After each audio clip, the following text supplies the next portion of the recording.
बिस्मिल्लाहिर्रहमानिर्रहीम। अस्सलाम वालेकुम नाज़रीन, आप देख रहे हैं अमान टीवी यूट्यूब चैनल। नाज़रीन, खबर शामिल करने से पहले गुजारिश है कि हमारे चैनल को सब्सक्राइब कर लें और वीडियो को लाइक करें ताकि हर नई आने वाली वीडियो आप तक बर वक्त पहुँच सके। नाज़रीन, गुज़श्ता हफ्ते मुस्लिम लीग नून की जानिब से जो पावर शो किया गया झंडे वाली हल्का PP 33 में, और इस मौका पर चौधरी जाफर इकबाल ने चौधरी नईम अख्तर झंडे वाली को PP 33 से उम्मीदवार नामजद किया। और इस मौका पर उन्होंने अपने सियासी हरीफ चौधरी कमर जमान कायरा पर तनकीद की। उनके प्रोटोकॉल और तरक्याती कामों के हवाला से उन्हें तनकीद का निशाना बनाया। इसके साथ साथ उन्होंने सियासी मुबसरीन जो कि NA 65 के टिकट के हवाला से जो तबसरे कर रहे हैं उन पर उन्होंने तनकीद करते हुए कहा कि आप जिनके लिए तनकीद कर रहे हैं उनसे पूछें कि 2002 का टिकट किस जमात का था और हल्का इंतखाब क्या था, 2008 में आपका निशान क्या था और हल्का इंतखाब क्या था, 2013 और 2018 में आप कहाँ थे और आपका हल्का इंतखाब क्या था। इस तरह नाज़रीन, चौधरी नसीर अब्बास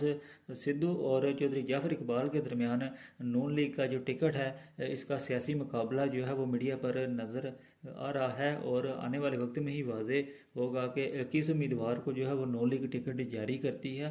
कमेंट बॉक्स में अपनी राय से ज़रूर आगाह करें। अगली वीडियो तक के लिए दीजिए इजाज़त। अल्लाह हाफिज़।